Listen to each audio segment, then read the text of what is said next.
Hello my dear students, ये है आपका अपना चैनल अप्लाइड फिजिक्स क्लासेस। आज हम लोग यूनिट 2 का जो टॉपिक है वो रेजिस्टेंस का टॉपिक हम लोग कवर करने वाले हैं। लेकिन मुझे पता है आप लोग जो पढ़ रहे हैं, ऑनलाइन क्लास कर रहे हैं, बहुत सारा स्टूडेंट्स सब सीरियस नहीं है ऑनलाइन क्लासेस को लेकर के और बैठे हैं घरों में अपना एंजॉय कर रहे हैं। तो बाबू अभी तो पता नहीं चलेगा, है ना, कुछ समय बीत जाने दो और फिर उसके बाद पता चलेगा कि कहाँ मिस्टेक हुआ है और क्या गलती किया है तुम लोग। अभी तो ऐसे मन लग रहा होगा घर में बैठे बैठे टाइम काट रहे हो, टाइम पास कर रहे हो, लेकिन जब उस लेवल का एग्ज़ाम में बैठोगे ना और जब ये सब टॉपिक आएगा और सॉल्व नहीं होगा जब एग्ज़ाम में ना, जब सॉल्यूशन नहीं कर पाओगे तब पता चलेगा कि कहाँ पर गलती हुआ है। तो अभी तो ऐसे लगेगा कि चलो समय बीत रहा है, बीतने दो, बैठे हैं घर में, कुछ नहीं करना है। तो नहीं पढ़ने वाले स्टूडेंट सब सीरियस हो जाओ, थोड़ा सा पढ़ाई पर भी ध्यान दो, है ना। घर में बैठे हुए हैं, पर डे जो है एक रूटीन बना करके अपना हर एक सब्जेक्ट को देखिए। ऐसे टाइम पास कर रहा है, कुछ नहीं होने वाला है ना। बाद में पछताओगे और फिर बोलोगे कि हम नहीं बताए थे कि क्या है। तो ये तो तय है कि अभी नहीं पढ़ोगे और बैठे रहोगे तो बाद में पछताना तो तय ही है। तो इसलिए ध्यान दो पढ़ाई पर। आज हम लोग टॉपिक कवर करेंगे रेजिस्टेंस का। बहुत इजी टॉपिक है। प्रीवियस लेक्चर में हम लोगों ने ओम्स लॉ पढ़ा था और उसका डेरिवेशन फाइंड किया था। बट आज हम लोग जो है रेजिस्टेंस, वो तो पिछले क्लास में ही फॉर्मूला में हम लोग को मिल गया था आर, बट आज हम लोग उसको डिफाइन करने वाले हैं। तो चलो आज का हमारा टॉपिक क्या होने वाला है, अबाउट रेजिस्टेंस। ठीक है, रेजिस्टेंस यानी इसको हम कहते हैं हिंदी में प्रतिरोध। ठीक है, चलो तो हेडिंग लगा लीजिए आप लोग और नोट कीजिए पॉइंट्स को। रेजिस्टेंस, ठीक है, रेजिस्टेंस को हिंदी में क्या कहेंगे हम लोग? हिंदी में इसे हम लोग कहेंगे प्रतिरोध। ठीक है ना, रेजिस्टेंस यानी प्रतिरोध। तो हम लोग देखते हैं कि जैसे ही कंडक्टर के एंड्स के अक्रॉस हम लोग पोटेंशियल अप्लाई करते हैं तो करंट फ्लो होता है। बट वो जो करंट फ्लो हो रहा है उस करंट का अपोज करता है उसके अंदर का जो फ्री इलेक्ट्रॉन्स है, वो उस करंट का क्या करना चाहता है? अपोज करना चाहता है। तो ये एक प्रकार से किसी भी material, whether it is conductor, insulator और सेमीकंडक्टर, वो उसका ये रेजिस्टेंस एक प्रॉपर्टी बन जाता है कि उसको करंट का क्या करना है? अपोज करना है। ठीक है, अब अपोजिशन का बहुत सारा पॉइंट्स है, बहुत सारा कारण है अपोजिशन का, विरोध करने का करंट का, कि आप देखते हैं कि उसके अंदर जो फ्री इलेक्ट्रॉन्स का अदर एटम्स के साथ जो कोलिजन होता है तो वहाँ पर भी हीट प्रोड्यूस होता है और ये सब बहुत सारा ऐसा कारण है जो करंट का अपोज करता है। ठीक है, तो अगर हम लोग इसको डिफाइन करना चाहेंगे तो कैसे हम डिफाइन करेंगे? हम लोग लिखेंगे it is the property, it is the property of a material, it is the property of a material to oppose the flow of, to oppose the flow of electric current,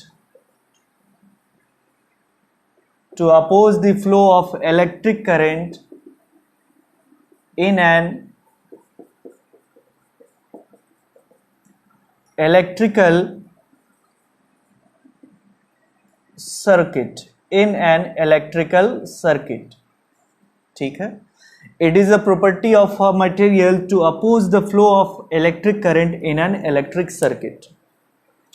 तो अगर हम इसे हिंदी में define करेंगे, अगर आप हिंदी में लिखना चाहें तो हम लोग ये लिखेंगे कि यह किसी पदार्थ का वह गुण है जिसके कारण यह उस पदार्थ से प्रवाहित होने वाली धारा का क्या करती है? विरोध करती है। या किसी पदार्थ का वह गुण जो अपने से प्रवाहित होने वाली धारा का विरोध करती है उसे ही उसका हम लोग क्या कहते हैं, रेजिस्टेंस कहते हैं। ठीक है, तो यहां पर एक बार फिर से आप लोग डिफिनेशन सुन लीजिए।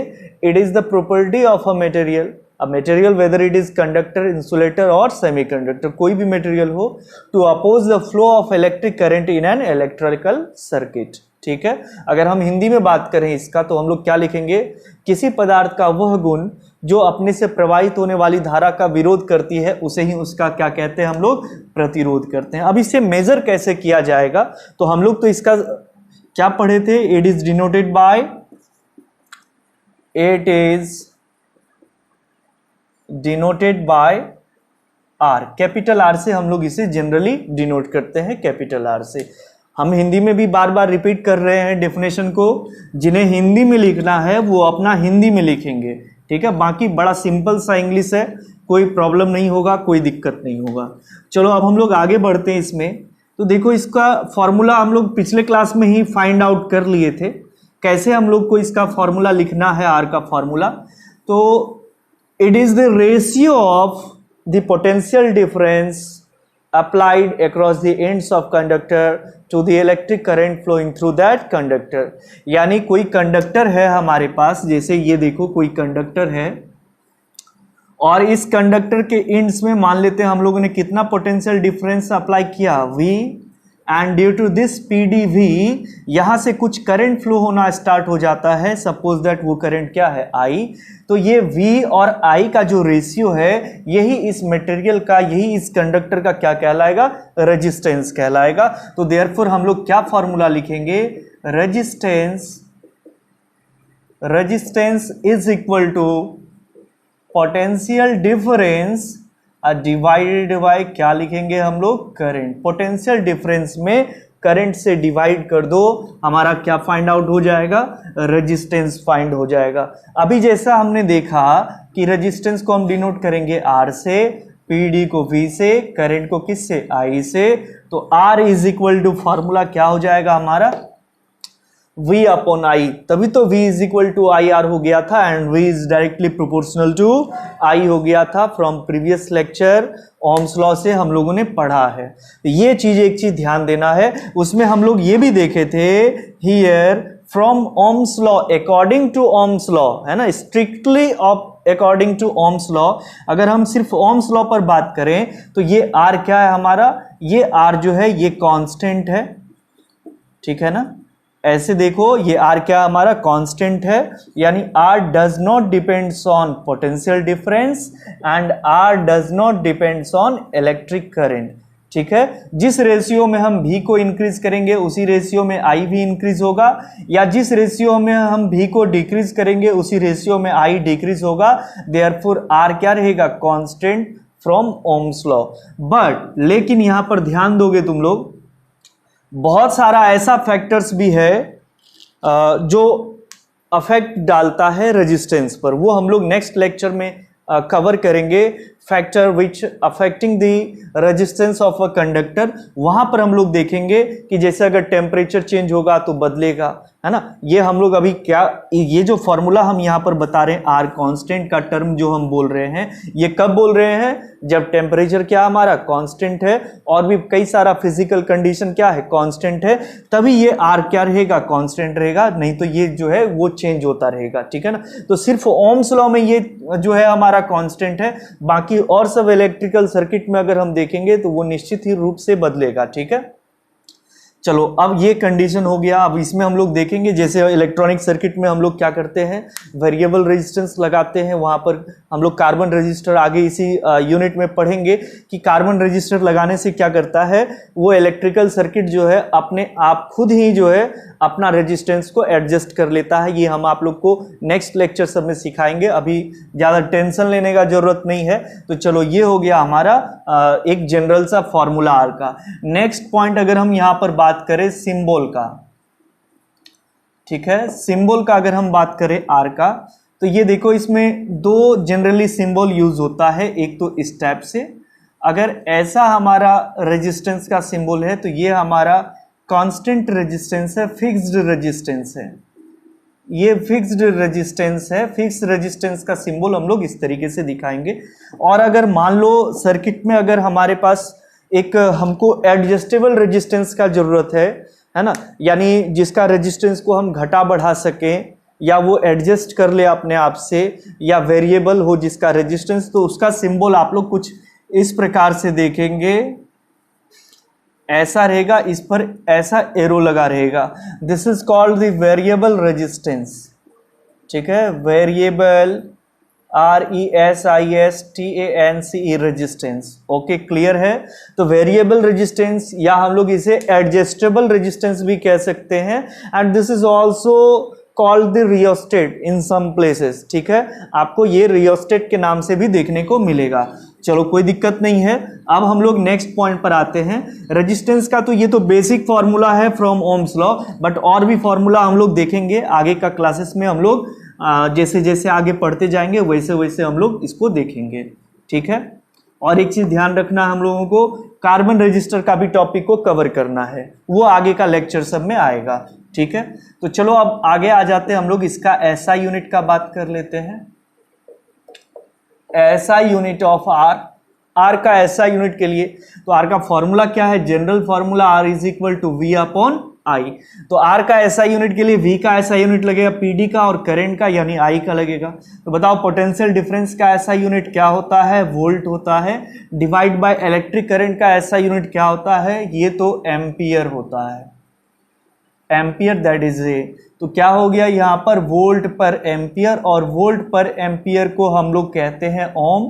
ठीक है, डिनोट करेंगे ये ओमेगा सिंबल से। जैसे मान लो कोई कंडक्टर है, उसका रेजिस्टेंस 5 ओम है, तो हम लोग लिखेंगे R is equal to 5 Om.